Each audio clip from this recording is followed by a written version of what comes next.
A Seed Saving Demo, Part 1, Ohiakahum, Tomatoes, presented by Radina Hayanto Seed Sanctuary and Learning Center.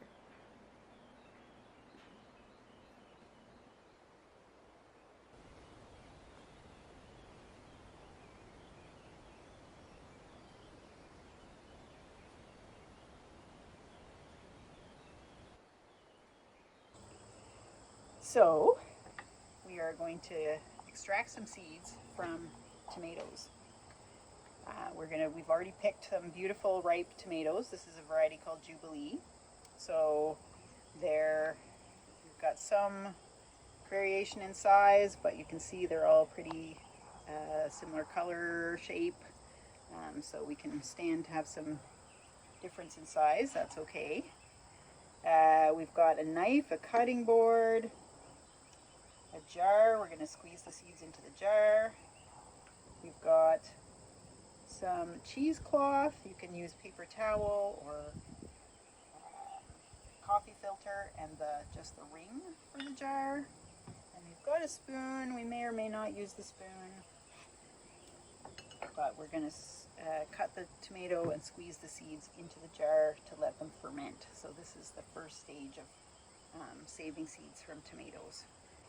If you're growing tomatoes, you would see in the fall that some of them would fall to the ground and they would start to rot. And then in the spring, you would probably get a bunch of tomato plants right in that spot. So we're just mimicking that natural process that happens and collecting the seeds so that we can keep them safe and deliberately plant them again in the future. I'm going to label the jar before I start cutting here. I have a label that was already with the tomatoes when we harvested them. So I'm going to transfer that onto the jar so that we know what type of tomato we have. So I'm going to cut this tomato so that it crosses all the sections. If you've looked inside a tomato before, you know that there are different sections and there will be seeds in all of those sections. So I'm hoping to cut across all of them. So it's like if this part is the North Pole, I'm going to cut it at the equator. This was our planet Earth. So you can see all those different sections here. Cut across. And then squeeze juice and seeds into this jar.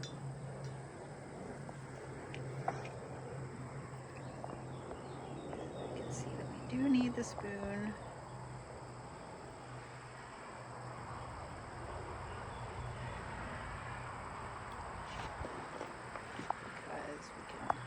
To scoop out some of the goop. So at this stage, this tomato will still be edible. There's going to be lots of, I guess you could call it meat or whatever. There's going to be lots of tomato left at the end of this process to cook, make into a sauce or some salsa or something. But we'll have to do it right away because this has kind of been mushed up, so it will start to rot fairly quickly now. So make sure we do something with it right away.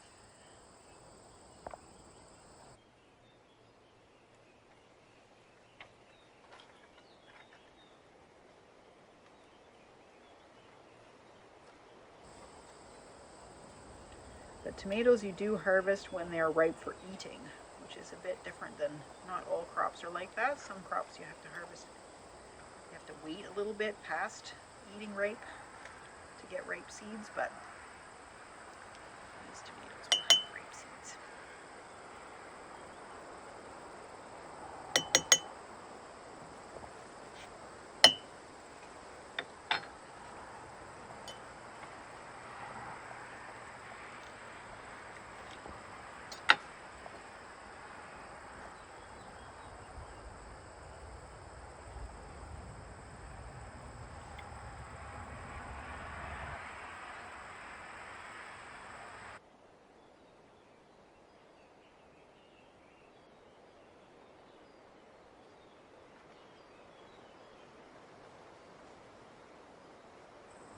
One reason for doing this is that the tomatoes, they pack their seeds with sort of a jelly coating on them. You see that?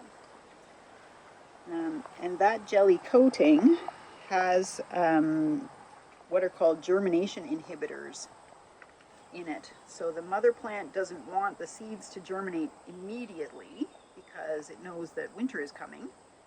And so it wants, so it's got this, these germination inhibitors on them so that the seeds don't germinate in the fall when the fruit is ripe. So we're going to rot those off. Those will rot off. It's one of the reasons for doing this process. So you can dry tomato seeds without doing this, and you will get some germination, but those germination inhibitors will hold it back, and they will still have to be removed somehow. So you won't get as good germination, and you'll get slow germination typically if you just dry the seeds. But you can absolutely do it.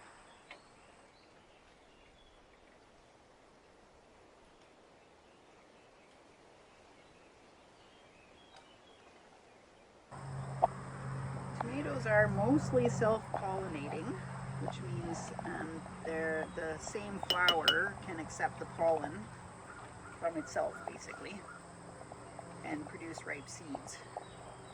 So you can do this process even if you only had one tomato plant in your garden, in your balcony or whatever. You will still get ripe seeds from the fruit on that plant. But if you can, at some point, grow a larger population, that's pretty much always better. Larger populations are good.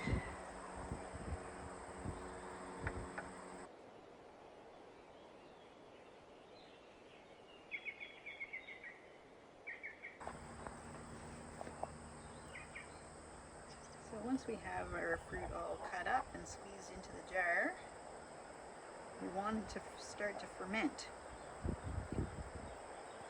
So, to facilitate that, this is where our cheesecloth comes in. So cheesecloth you can buy pretty much anywhere, especially in the fall. It's used a lot for canning and other food things. So it's just, I've cut this into small squares. It comes usually in a bag. The cheesecloth is going to allow airflow into the jar. It's going to allow air into the jar, but it's also going to keep fruit flies from flying into the jar and laying eggs and hatching out and stuff. You don't want that. So, as I think I mentioned, you can also use paper towel. Works pretty well for this as long as it doesn't tear or rip. And those basket coffee filters will also work.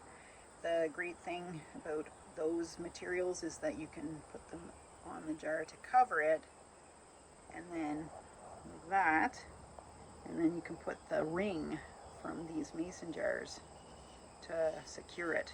You can just screw that ring on, and that holds it in place. So now we're going to set this aside for at least 4 days, 4 or 5 days. It can be up to 2 weeks, and some natural molds and stuff will come into the jar with the air.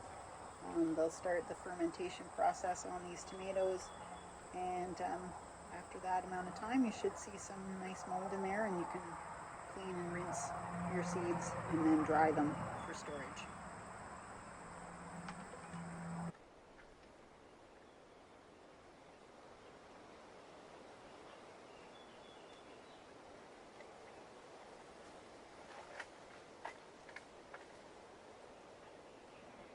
Follow us for updates at gohtegeseedsanctuary.com and stay tuned for part 2 of this tomato seed saving demo. Nyawa for watching.